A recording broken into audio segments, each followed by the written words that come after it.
recording now. I'm also recording. Ooh. Hooray. 3, 2, 1. Can we do that one more time? You weren't ready. I wasn't. What do you mean I wasn't ready? I don't know. All right, we'll just do it again. 3, 2, 1. Laughs, bits, tangents. Matt and Mike, virginal fans, began watching One Piece and everything the show had to offer, and their nonsense ideas drove them to create their podcast. Buggy the Clown is back. Fuck. This is a One Piece podcast.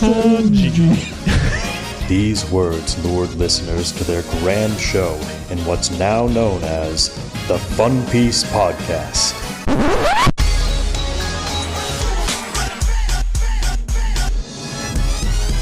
Yayo, yayo, yayo, ho ho, set sail for Fun Piece. It's the name of the podcast with Matt and Mike. Yayo, yayo, set sail for Fun Piece. Nice. The fuck Hey! you mean I wasn't ready? Hey, everybody. Welcome to the Fun Piece Podcast. My name is Matt, and here with me today is... Not Mike. Not Mike. Not Yes. Mike. Your usual duo of me, Matt, and my Michael, my Mike. It is not us. Instead, I guess it's usually a trio. It's usually the two of us being idiots, and then the historian. Hello, historian. Hello. But today, it's just the two of us. Very exciting.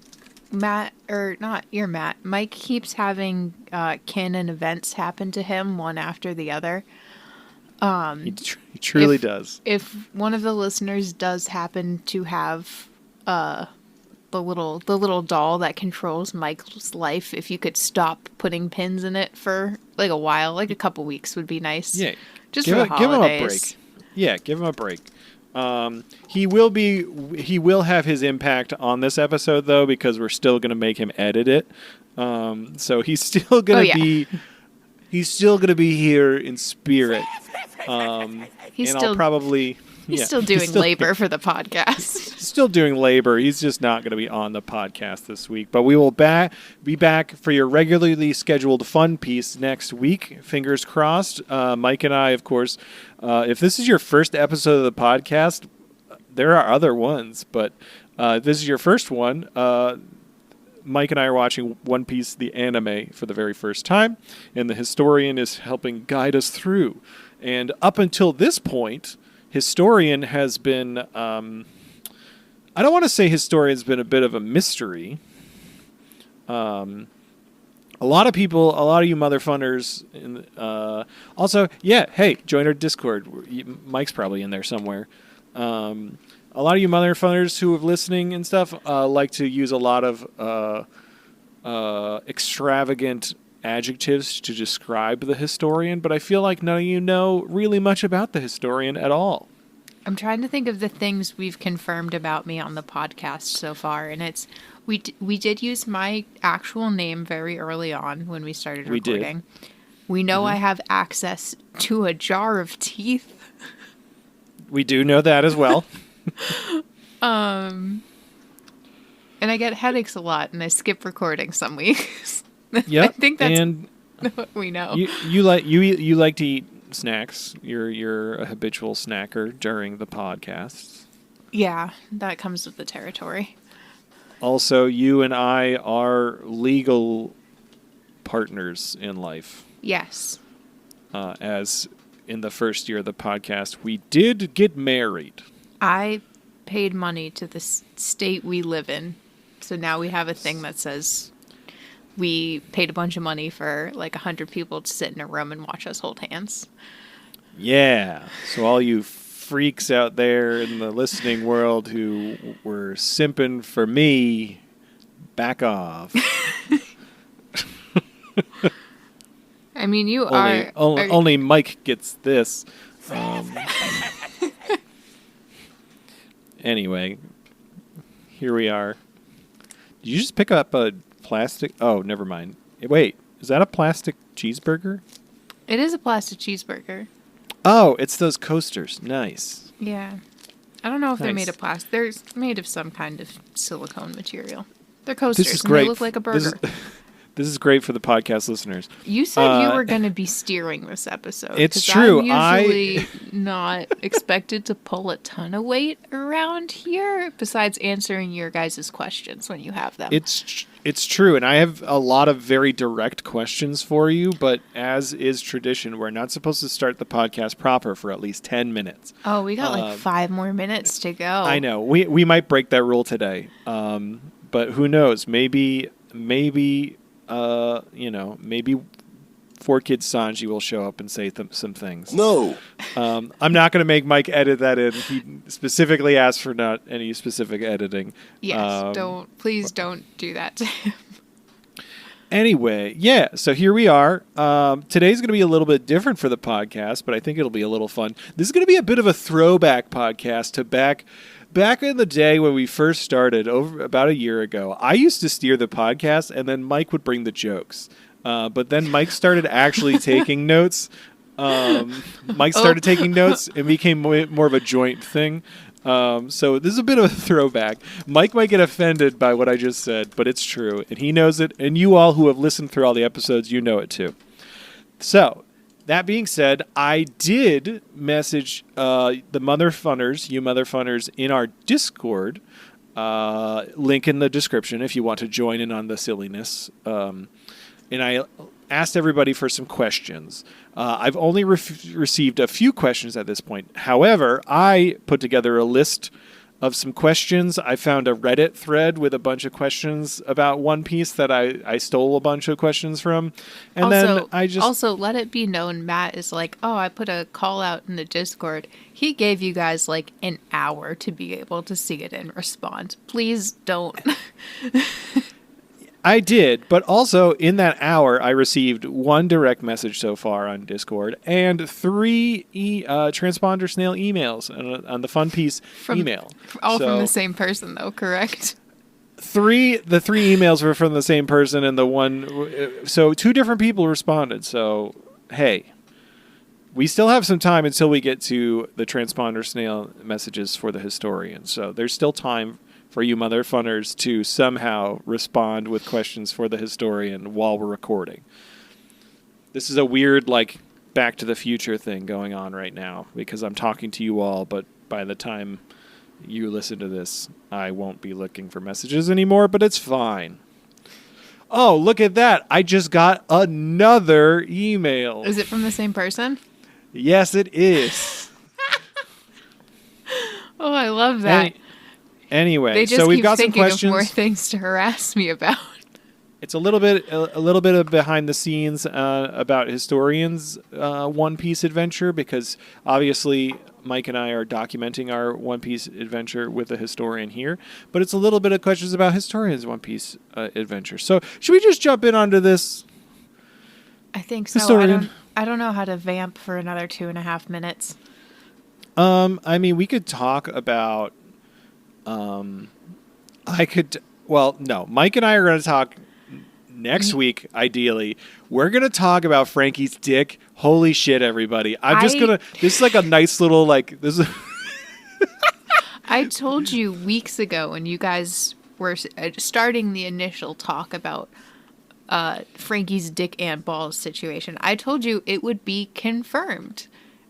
He at least has them. Truly. And I think that Matt has watched the next group of episodes that the guys are supposed to watch, and I was happy I was home. I got to experience it in real time as that was confirmed in the funniest way possible.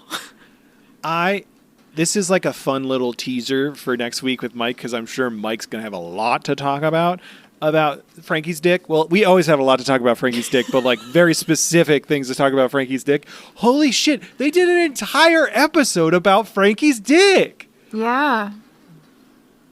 Frankie's Franken Beans. You guys aren't the only ones who wanted to talk about it. Clearly Oda was interested as well.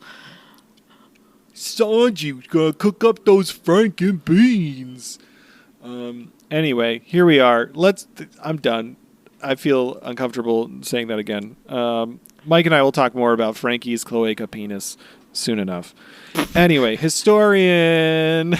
Yeah. Are you ready for some good old fun facts with the historian time? Are they going to be fun facts? I don't know. You might have to, out of the blue, whip out some fun facts, so we'll see. Oh, God. Okay.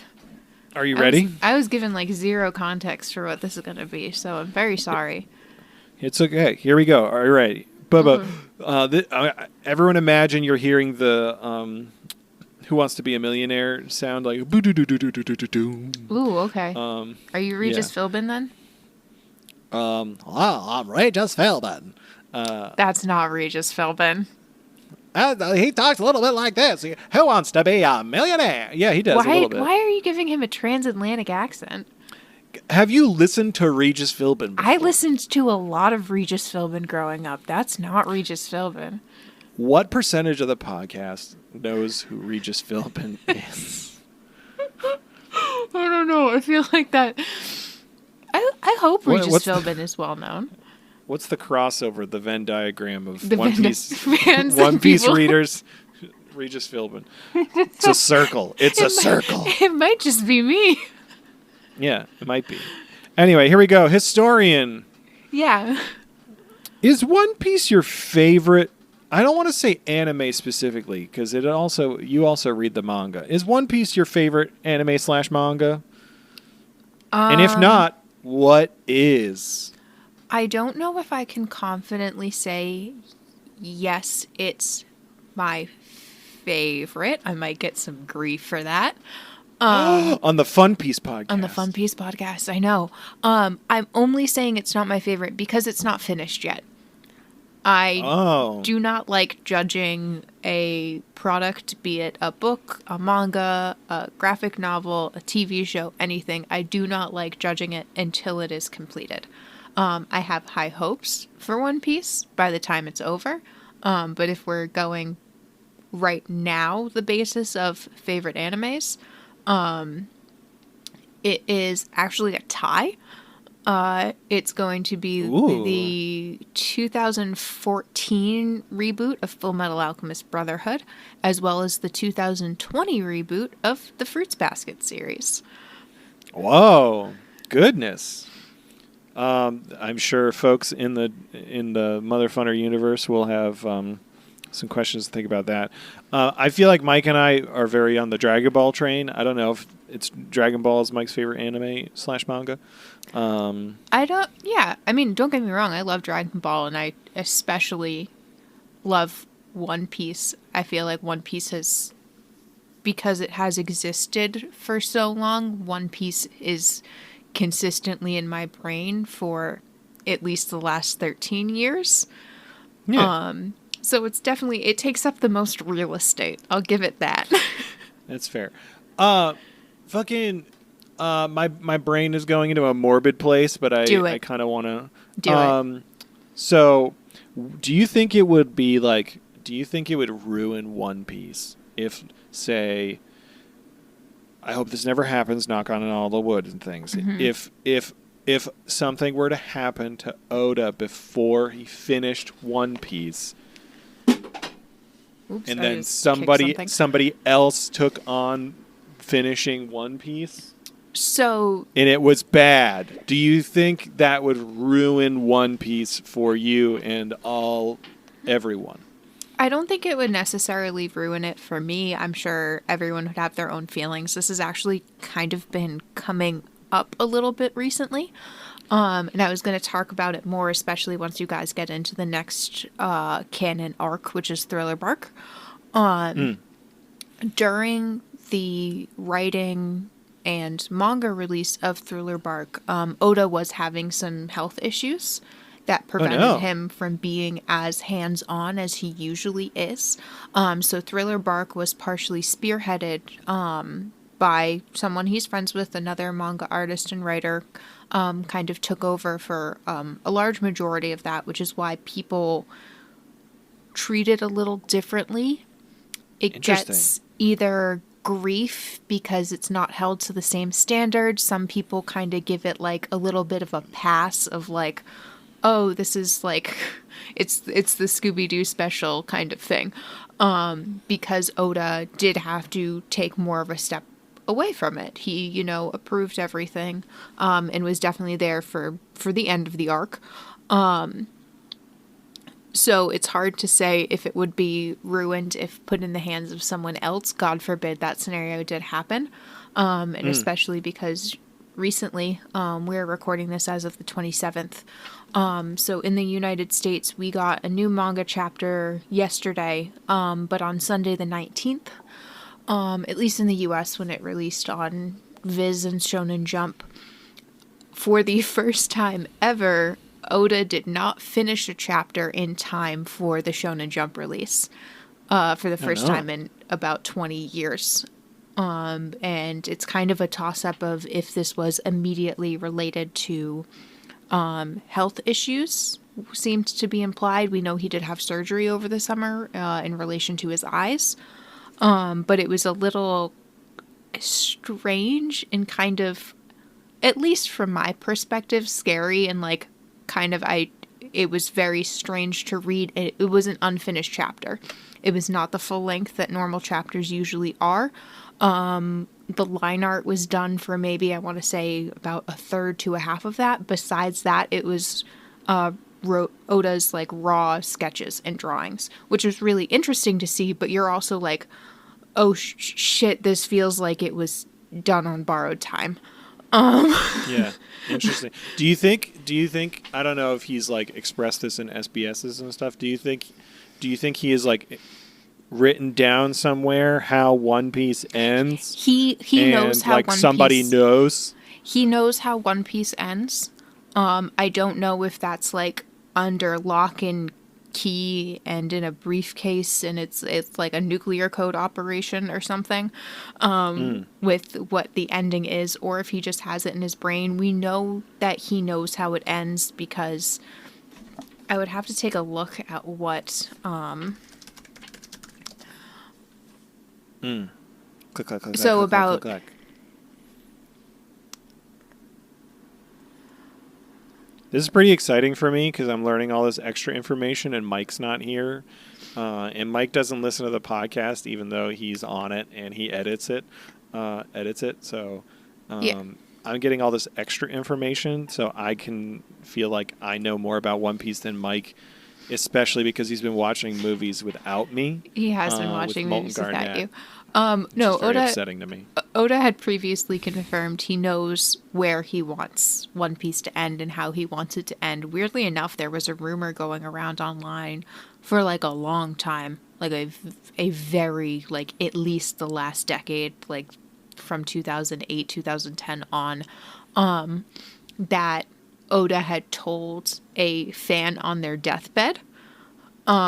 This is now, it's confirmed a rumor. That was a rumor that someone started online that Oda went to a fan who was dying, said, this is how One Piece is going to end.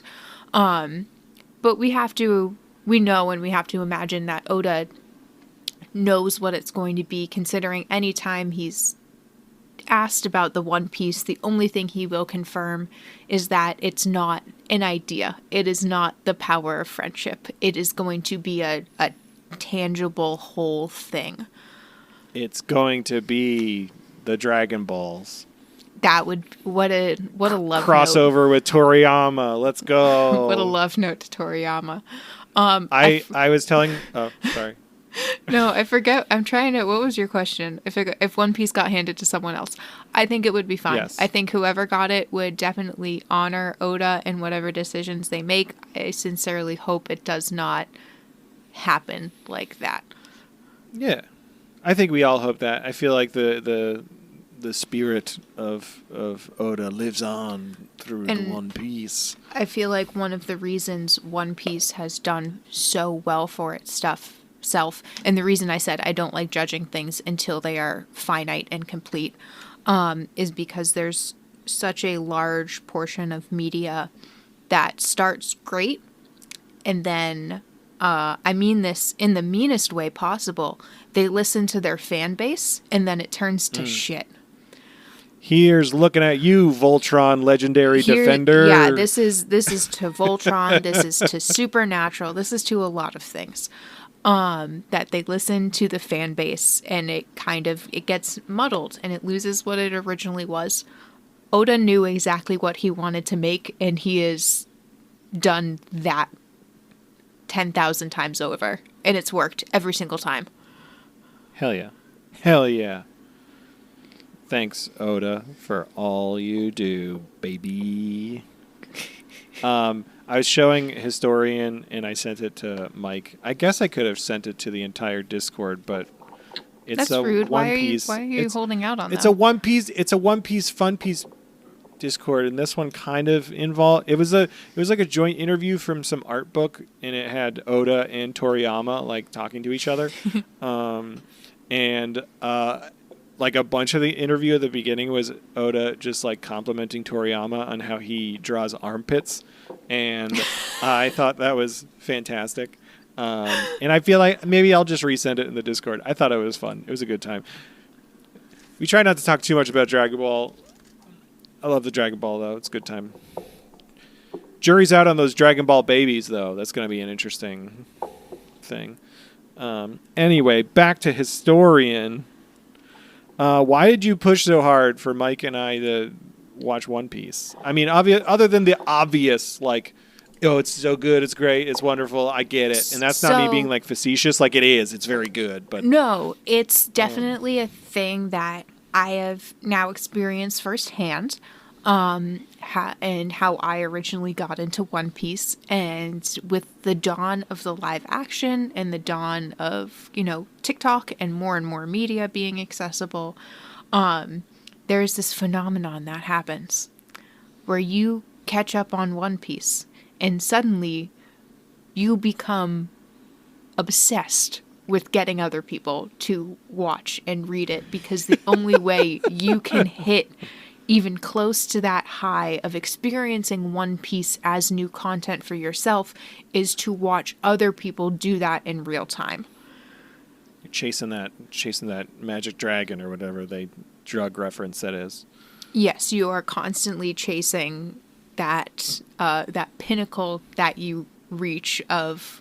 I mean, that's what it is. It's super exciting. I got to go into handing you guys the last 6 episodes of the Water 7 saga, knowing you get to the moment that you've experienced and Mike is going to when we record next time, of how Frankie is coerced into joining the crew. And it is one of the best moments in One Piece is they say, we're going to have to force him. And Robin's like, well, if you don't mind me helping, I'm not afraid to get a little rough.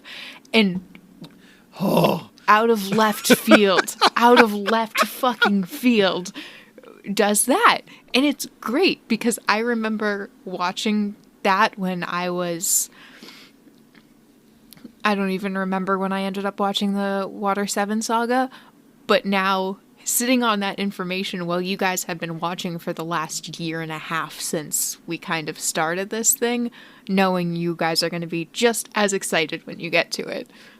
I'm sure also because we would not stop talking about Frankie's dick unprompted. Well, that's the thing. You guys were very involved into what this man has going on. And I think, pretty confidently you got at least the balls part answered. That's fair. Yeah. That's fair. That's cool. Yeah, it is really fun. It's very fun watching. It's a good time. And it is very fun having this like book club-esque podcast, even if like most of you who are listening have already watched most of One Piece, but also it's fun for you to hear your thoughts and your excitement for us, as well as getting transponder snails from people who like just picked it up and they're like, oh, I'm a little ahead of you, but I'm having a great time. So that's cool too. So yeah, that's cool. It was probably also something to do with like us getting married, and also like I gotta get my shit together and watch One Piece, or like this isn't gonna work. I should have included One Piece in the vows, and I didn't. Oh man, could have had We Are play. Damn. It was still very early on in you guys getting into One Piece, and I wasn't like, I don't want to say it wasn't fully locked in with you guys yet. I mean, it really wasn't. We'd only been watching for like a month and a half. And like on it, I mean, I could go back and look. I don't think I'd really like watched that many episodes.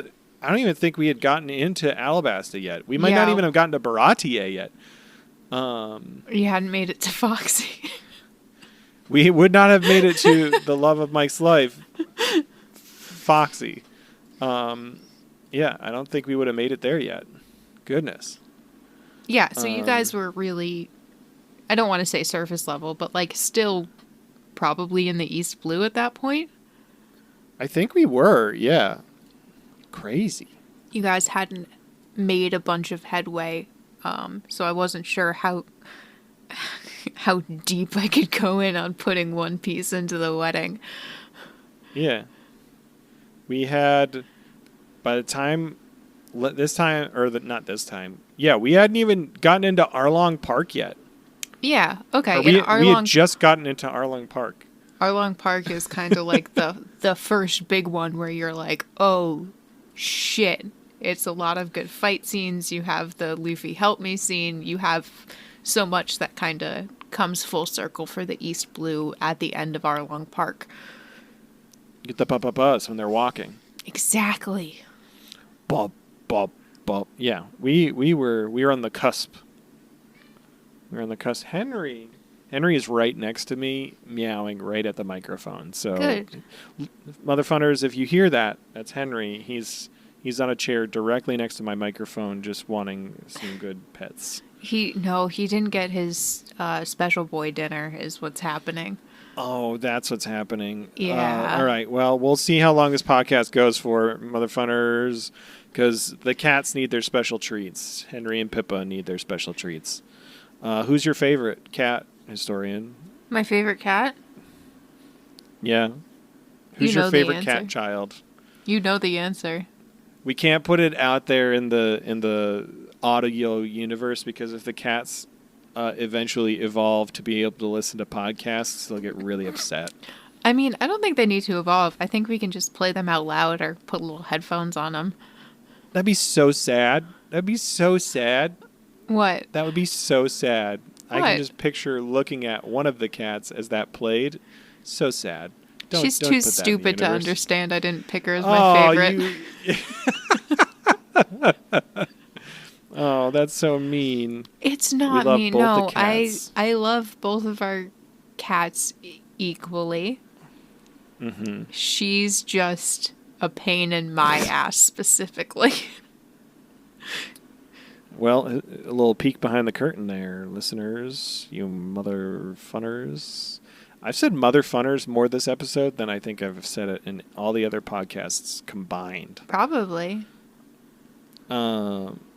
Yeah. I feel like I'm not bringing my joke heat today because I don't have Mike's energy to play off of. I feel like sorry. No, it's okay. I wasn't expecting to get like Mike level of like chaotic energy from you. And I think that's okay. I think when Mike gets back from his most recent canon event, when he gets back on the gets back on the ship with us, I think he is going to bring so much chaotic energy. It's going to be glorious. I think it'll be. I think it'll be good, especially with the handful of episodes you all had to watch. I feel like there's a lot to talk about. I think you were speaking to him on the phone the other night, and it's a lore dump in the best way. It's a lore dump in the best way, and like holy shit's going down. Yeah, I'm excited. I think you've answered this on the podcast already. Top 3 Straw Hats. I think I could name them. Okay, take a guess. In no particular order, Nami, Robin, Usopp? No. No? Well, the Straw Hats as they are now. Jimby, Robin. No. Straw Usopp. Hats as to where they are, where you are in the series now. What? Where you're in the series of One Piece. in that Yes. current Straw Hats? Oh, that wasn't what I was asking, but Oh, are you asking I'm like so in all of One Piece? in all of One Piece, yes. Oh. Okay, hold Who are on. your top 3 Straw Hats? Shelly the horse. Shelly Yeah. the long horse. Jimby. And fucking Tonka Truck Loiter Boy. I don't know if he's a Straw Hat. Okay, so of all the Straw Hats, Nami and Robin for sure are always in my top 2. I love them dearly. God, I feel bad. The third is kind of rotational for most of the guys. Wow. You heard it here, folks. You heard it here. Because I mean, that makes sense. It's like they're everyone has their ups and downs. none of the Straw Hat guys are Blorbo for me, I think. None of them are Blorbo. None of them are Blorbo. If you don't know what Blorbo is, go back like 20 episodes where I established the definition of Blorbo for the guys. I love all of the Straw Hats. I think it gets to a point for some of them, especially later on in the series as it expands, where you only get so much of all of them per arc. And I think you guys have definitely, experienced that. There are arcs where Sanji's not doing much. There are arcs where Usopp's not doing much. There are arcs where Nami's just on the ship the whole time. That makes me really sad. Why does that make you sad, Matt? It makes me sad because I feel like they all are contributing members of the crew, and it's fun when they all have things to do, and they do things, and they have adventures, and it's a good time. No, absolutely. And it's, as it gets later on in the series, everyone is doing their own thing. So there was, a couple arcs ago that had more to do with a specific character. So I was ride or die for that character. I was like, this is great. We get more information about him. This is fantastic. But Nami and Robin consistently, I'm super happy with having them on the crew. If I had to pick one, I think it's Jinbei. Jimby, ooh, Jimby. He's just a really good, great character. I don't know what to say besides that he's good. I think he's good. He's good. He's goo-wooed. No, I don't like whatever that is. I think we should get a little. I know the Motherfunners made some great stickers, and I think it'd be funny if there was Jimby doing like the 2 fingers pointed together and just says "ooh woo." Would Jim? You don't even. I don't know. I know nothing about Jimby. I know No. nothing about Jimby at all. No. I can't wait for the day where Mike and I listen back on episodes when we called him Jimby for years straight, and then we finally meet him, and we're gonna. It's gonna be years. years. Yeah, and then we're gonna finally meet him and be like, "Oh my god, Which we love is- Jinbei so much." Hold on. I need to look up when he is technically originally like first appearing. Hold on. Well, they like referenced him. They fucking referenced him in fucking the live action. Oh, they do because he's mentioned very early on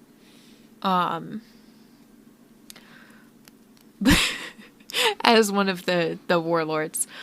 So his existence, his presence is definitely known throughout the world, in both pirates, marines, locals, everything, as one of the 7 warlords.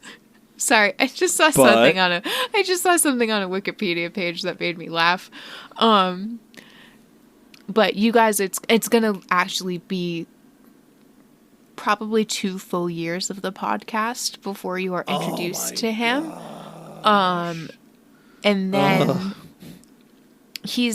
I will say he's kind of like in and out for a little bit before he's there full time. Before that's fine. You get him on a regular basis. But start to finish, anytime he shows up, shit, that's, and you're like, it's going to be taken care of, guys. Jinbei's here. Jinbee's a big boy. He's a great big boy, and we love him. If would you make a spin-off series of One Piece just about Jinbei? I would love a series about younger Jinbei. Absolutely. Younger Jinbei. Yes. Young Jinbei. Young Jinbei. It's like young Sheldon. Young Jinbei. Because it's just like young Sheldon. I hate Sheldon, that. Young Jinbei. He's older in terms of I guess not older in terms of characters, but older in terms of like characters we get to learn so much about. And we do get to see a little bit more about his past as the time goes on. But where he was in his youth and where he is currently are very, very different. And I think having an extended, MCU Marvel spin-off series of his journey into that would be great. A Jinbei U, if you will. Jinbei will return. Avengers Endgame 4. Avengers Jinbei. Avengers Jinbei. The reason I started laughing when I opened Jinbei up one Endgame. of the Wikipedia pages is because Matt has this horrible thing. And I think I posted about it in one of the spoiler channels of the Discord today. Matt has this great, great talent for opening social media and seeing things he shouldn't see. And one of the things he said to me the other night that just broke me is he turned to me and he goes, I don't know who Fisher Tiger is, but I guess that guy's dead. With just no context whatsoever. I said that. I saw something about him and then apparently he's dead. If you didn't bring that up again right here on the podcast, I would have completely forgotten. It's fine. You're going to forget again. You're going to forget again by the time it comes up in the series. I truly have very little object permanence when it comes to One Piece spoilers that I see on the internet because they're so, as we've talked about many times, they are so fucking ridiculous. I'm just I can't even comprehend that is the same show that I'm watching right now. Yeah. Literally when I walked in the room and you were watching a most recent episode and there were a bunch of fucking robots and shit, I was like, that's not even the same show I'm watching. It's not. It's not. It's been going on so long though. You get I've said it probably a dozen times. You get so many genres and worlds covered. This week recently, the arc that's happening currently in the manga is going to be starting on January 7th. They're going to be starting that next arc. So they released a poster of here it is. Yeah, I did see. Here's this next arc. And sure as shit, Matt opens up Twitter and is like, is this Neon Genesis Evangelion now? That's what it fucking looks like. It's like a lady in an egg suit. I was like, or an EV suit. I was just like, what the fuck? Yeah. So it's it's been going on long enough where we're in the alternate space universe now. Do you think so this is my transition now into talking about the live action. We are going to talk about at length. I think we're going to end up talking about the live action episodes. I know we're late to the game because it came out 3 months ago now. The world moves too quickly. We didn't jump on that fast enough. I mean, it's fine. I think it's more fun this way anyway.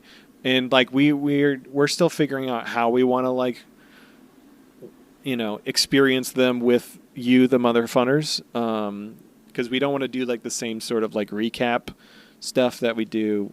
Whatever. I don't need to get into the logistics of it. Anyway, but I do want to talk a little bit about the live action because I feel like Historian had a very different perspective on the live action and going into the live action than I had or even Mike had because I was just super fucking hyped about it, but you were scared, and you were down on it. You're I'm expecting bullshit, so then I feel better when it comes out. Yes, I will say I tried to set my bar as low as possible as someone who has been excited for things to come out and then kind of been let down by the product. I think One Piece beat some of the expectations I had. I won't say it beat all of them. I think I definitely still have my grievances. I am trying to... I mean, we've watched it more than once at this point. When it first came out, it was just like on loop on the television for like the first 2 weeks. We would just keep playing it. Yep. I found myself having a lot of fun, which is the whole fucking purpose of One Piece. As long as you are watching it and having fun, it has done its job. What were you most nervous about, or like what are you still nervous about the live action? Because I feel like what you may be nervous about, I'm just fucking excited about, because even if it's terrible, I'm still going to be excited about it.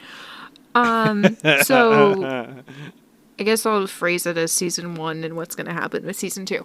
So season 1, I think I was just nervous as a whole, because going from anything that is a visual drawn media, be it, comic book, manga, graphic novel, anything like that, to live action, like, it is a huge leap.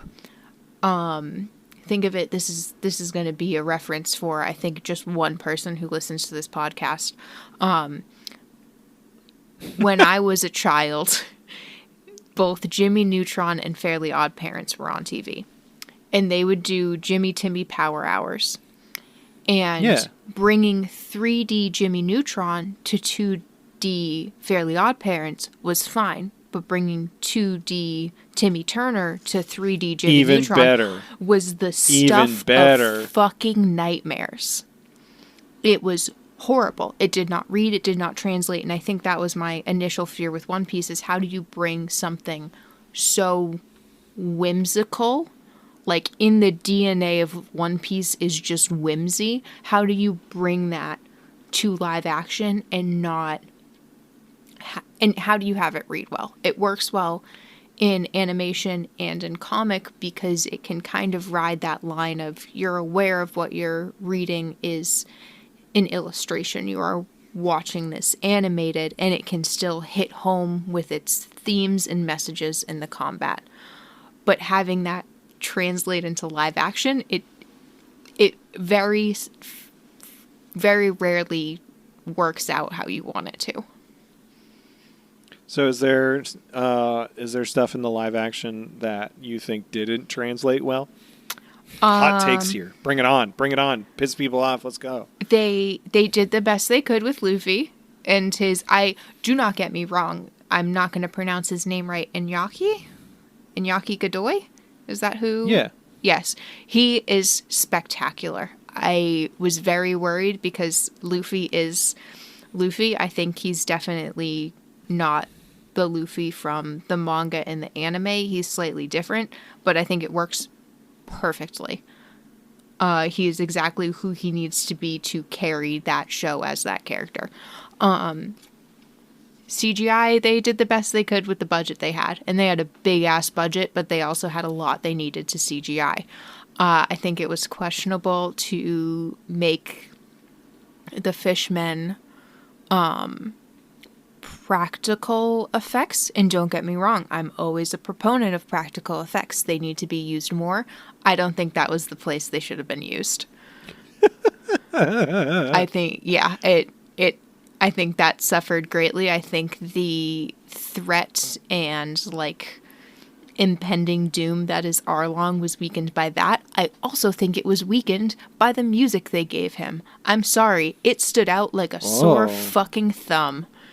I know you were excited about it. You were really into the motif they gave Arlong. And I was fine with them making Arlong Park a theme park. I think that's fucking hilarious and it makes sense. I think that was okay. But his motif was so out of universe compared to everything else. And it's fine. I understand they were playing up certain things. I mean, Buggy got carnival music. He's a clown. Okay. But I I think it Sanji felt, got smooth jazz. Yes, but Arlong's music felt so unnatural and out of place, like to the point where it's like, okay, if we're going to be nitpicky, the means by which you made this music would not exist in this universe yet. That's yet to be established, right? We don't need to get into the weeds about the live action. We can get into the weeds. I've already put put us in the weeds about weeds.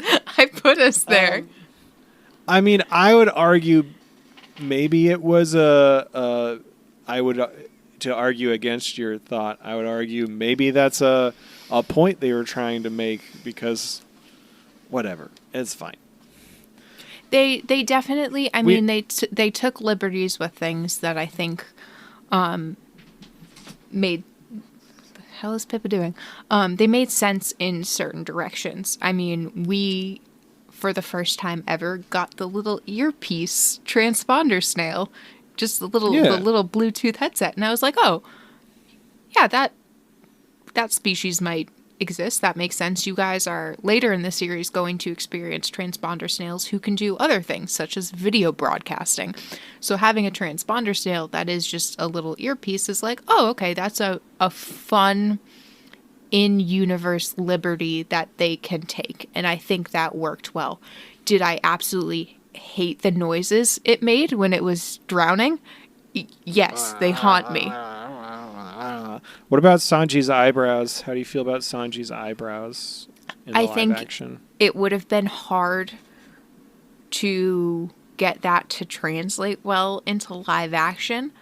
And just make his eyebrow curly. I don't understand. Well, it would have, They made Mihawk's face all like pointy, crazy, fucking shing, shing, shing. Well, because you can do that just by sculpting a beard. That's just that man taking a lot of time with his trimmers every single morning to make sure that those lines are clean. Sanji's eyebrow would have had a hard time translating, which is interesting because, Matt, cover your ears. Do I need to actually cover my ears? You need to for actually spoilers? cover your ears for spoilers. spoilers. Oh, shit. Okay, I'm going to take my headset off. Yeah. Give me a thumbs up when I come back. Okay. Yeah, Sanji's eyebrow would have had a hard time translating, which is interesting because we know later in the series it is highly plot relevant as to why his eyebrow is like that. Which I don't know if the Netflix show is planning to ever make it that far, but how it would ever be incorporated later on is really confusing to me. All right, Matt, you're good. I didn't hear any of that, but also should we put a spoiler warning now on the episode for people who haven't gotten to whatever you said? I didn't know, because it's vague enough that it doesn't spoil anything specific, but it's an expectation I don't want you to have going into the series later on. Yes. Oh, okay. Well, you don't care about Mike. any of the Mother Funners. Sure. All right. Mike, don't listen to that part. Okay, got it. No, but it's the same kind of thing where it's like, oh, I'm excited for this movie to come out, and everyone's like, oh man, it's really good, but they kill a character I like, and it's like, great, I'm now going into the movie knowing that a character is going to die, kind of thing. It's along those lines. Yeah. Do you think they're going to do like the other Logia devil fruits good, like smoke? I know they like set up spoilers for the live action, and like the post credits thing they set up Smoker, and obviously we're probably going to have Ace and Crocodile, and they're like very like vaporous, like made out of their element kind of people.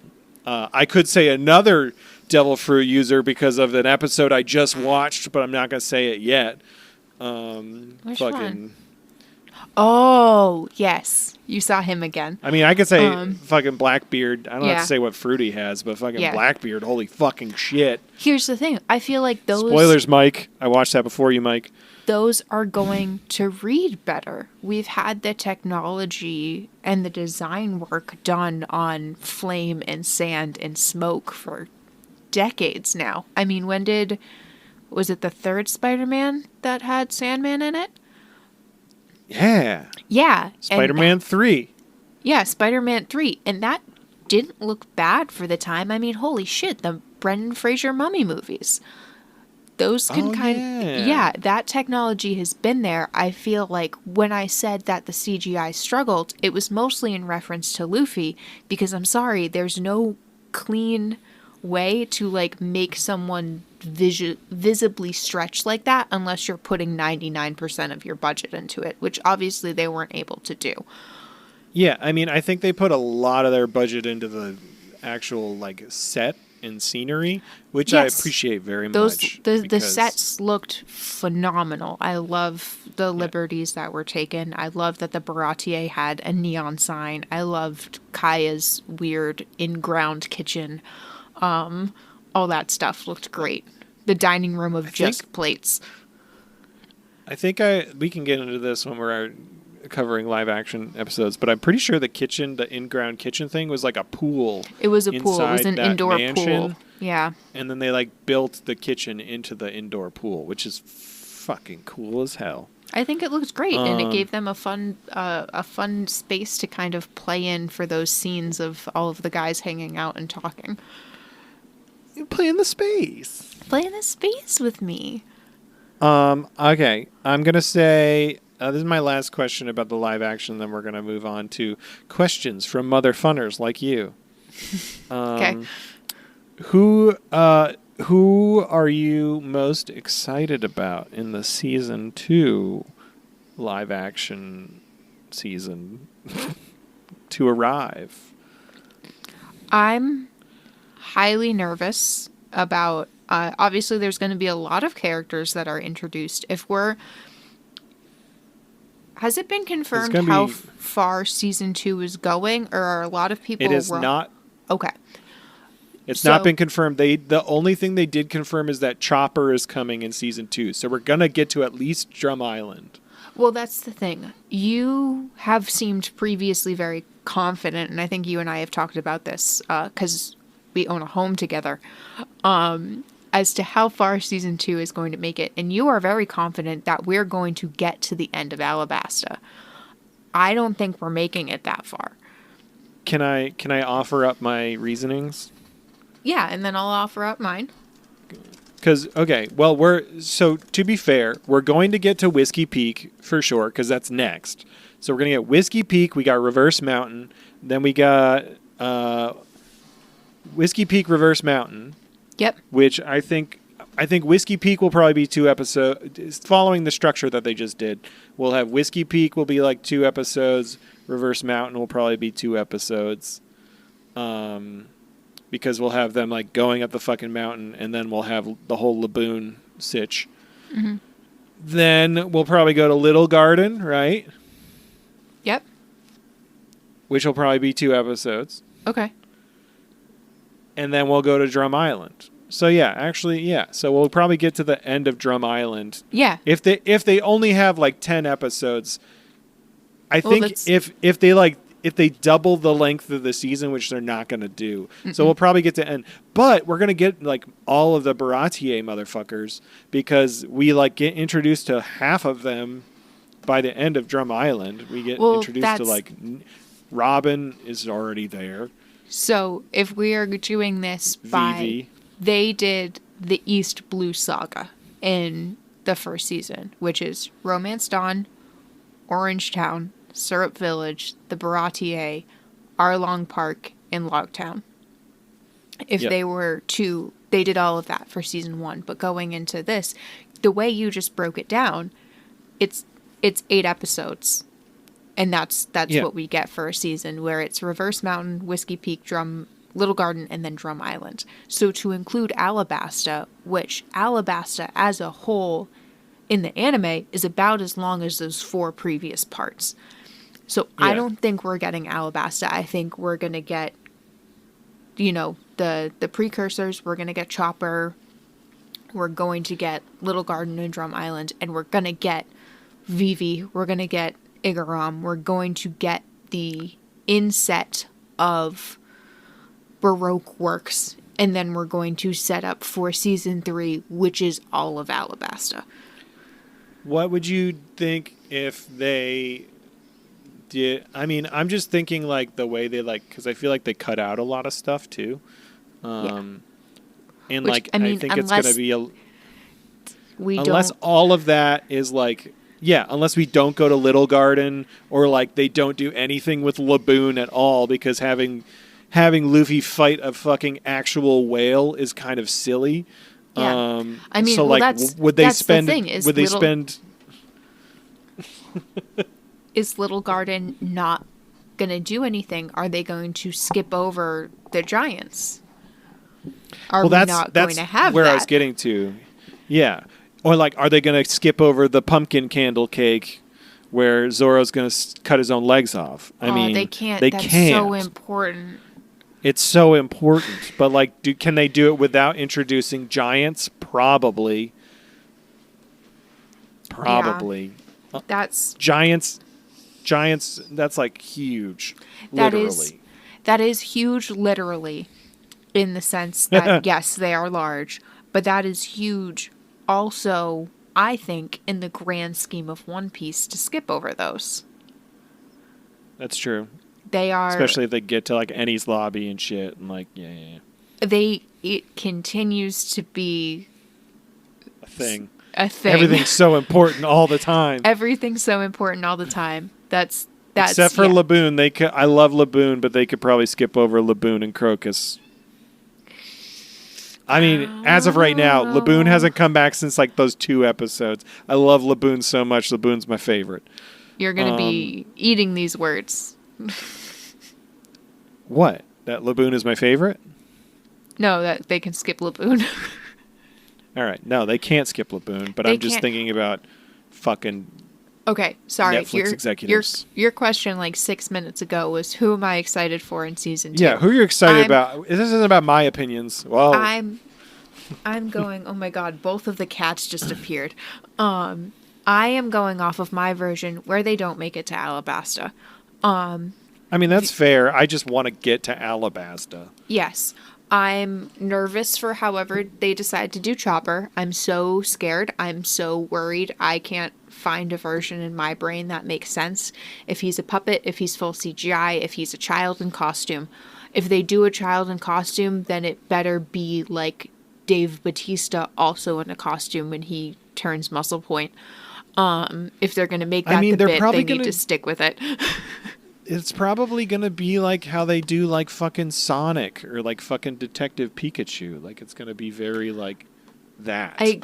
I mean, if it's along the lines of, I like how Detective Pikachu looked, but that's because he's 1-for-1. It's like just a hyper-realistic version with the same proportions and stylization of the Pokemon itself. The original Sonic, holy fuck.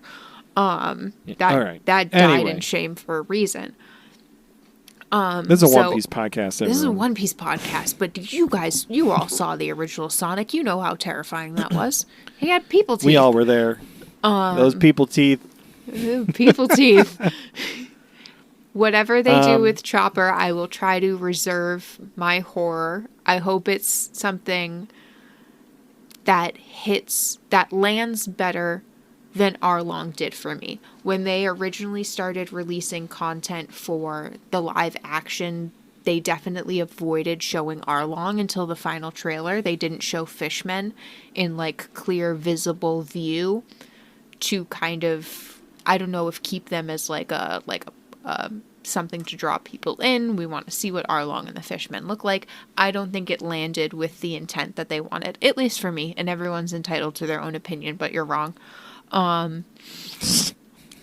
Of how the Fishmen looked, and I think they're probably going to do the same thing with Chopper. Is like the first couple trailers we're going to get like, oh, the hint of blue nose, oh, we're going to see hoofs, we're going to see Dr. Hero look in the pink mushroom cloud. Fantasy casting for Dr. Hero look. Yeah. Who? No, I'm asking you. Oh, me? Yeah. I feel like it's a cheap shot, but who's the actor who plays Doc Brown? Christopher Lloyd. Christopher Lloyd, like 20 years ago, would have been perfect. Yeah. I was going to say, who's the guy who played... I can't remember You know character who would names. do a great Dr. Heerlich? Mike. Bryan Cranston.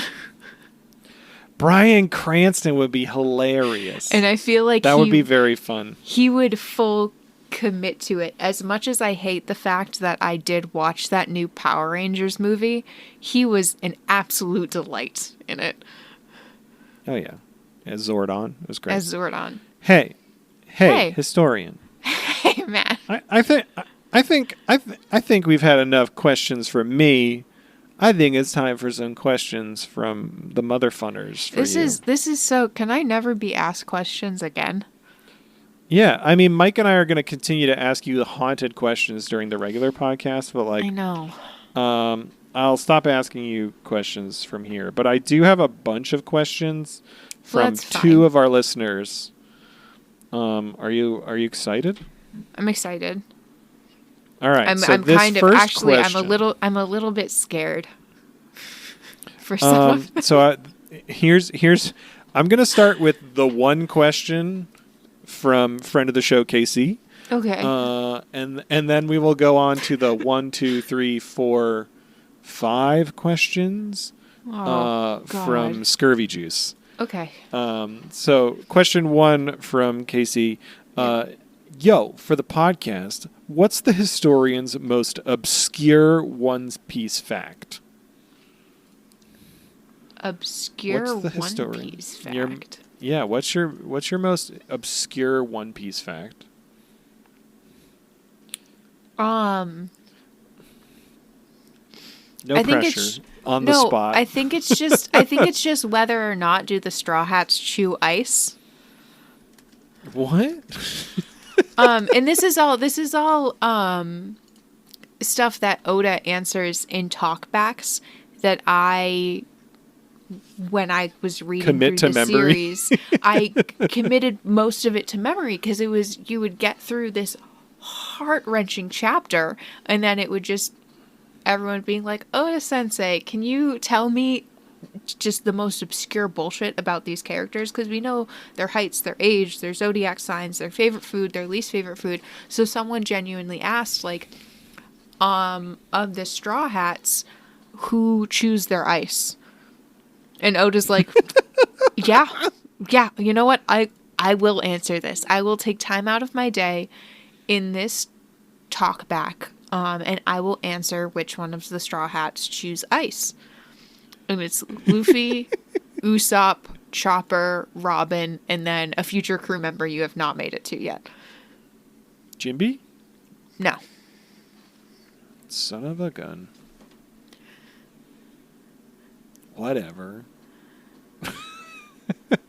All right, are you ready for your next set of questions? Yeah, sure. I hope I delivered on that one. I'll work on finding more obscure things. So these questions were asked of the mother funners, asking them to send transponder snails. There's a bit of a theme from Scurvy Juice. Okay. So this first one with the title Snails, and is it true snails are just slugs that spec'd into extra defense? Is it true? Is it true that snails are just slugs that spec'd into extra defense? I guess technically also, yes. just so everyone, yeah. I want to just say yes because it's a funny option. But because my sister is a professional biologist, I'm like honor bound to make it involved with science. So slugs and snails are nearly identical. The only difference is, yes, they spec higher in defense in that their shell is external. If you want to know something gross, slugs also have shells, but they are internalized. Ugh, I don't like that at all. Gross. Yeah, isn't that gross? Are there transponder slugs in One Piece? Because that'd be fucked up. I don't like that at all. I don't think Is that just a transponder fucking- slugs are specific. Oh, No. is a transponder snail just a transponder snail, but they like swallowed their radio receiver? Oh, gross. Gross. So, all right, so this is also from Scurvy Juice. Snails too. Is it true snails are just slugs that got to keep the house in the divorce? That's what differentiates snails and slugs, is who got to keep the house in the divorce. Who got Every the- snail yes. you see won the divorce settlement, basically. Mm-hmm. And every slug you see is homeless. This is another snail-based question Oh from my Scurvy Juice. God, It's titled okay. Snails 3. It says, Okay. if you were in a fight with Gale the Snail from Always Sunny in Philadelphia, who would win? I don't know who that is because I have not watched that much Always Sunny in Philadelphia. And this is a One Piece podcast. I only watch One Piece, basically. But Historian, would you win in a fight with Gale the Snail? I don't know who that is. So I have not watched enough Always Sunny to know who this is. But based on the 10 seconds of Best of Gale the Snail compilation I just watched on YouTube, there's no way I'm winning against this woman. Holy shit. Nice. I concede fights to very few people, but I think she would be one of them. And I think right. she's just Darkest Timeline me, actually. Oh, wow. You heard it here first, folks. Gale the Snail, Darkest Timeline Historian. Matt, I'm gonna post a picture of her in our chat, and you're gonna understand. Oh, yeah. Is that? No, it's not. Yeah, that makes sense. Yes. Yeah. Agreed.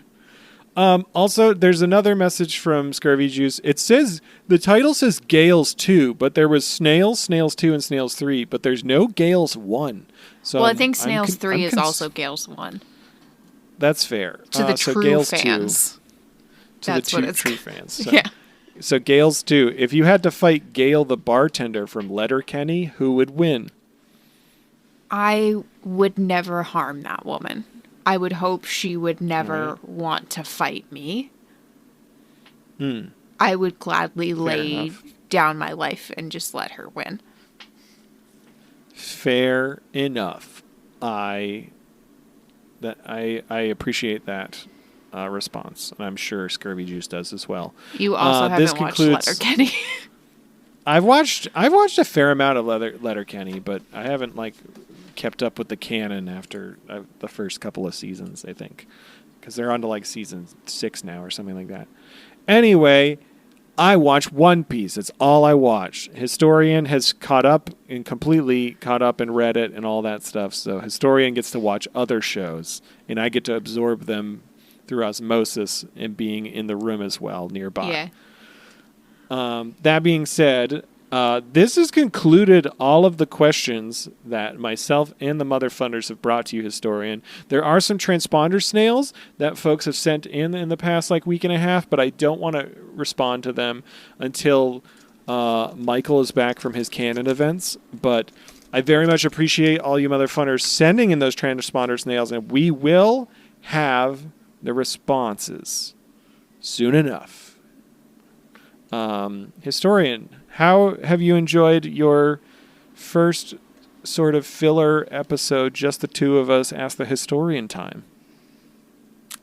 I think I've said more words in this episode than collectively in the last year of recording.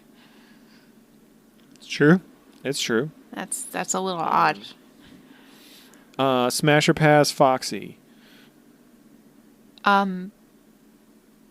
Pass, because I don't want to do that to Mike.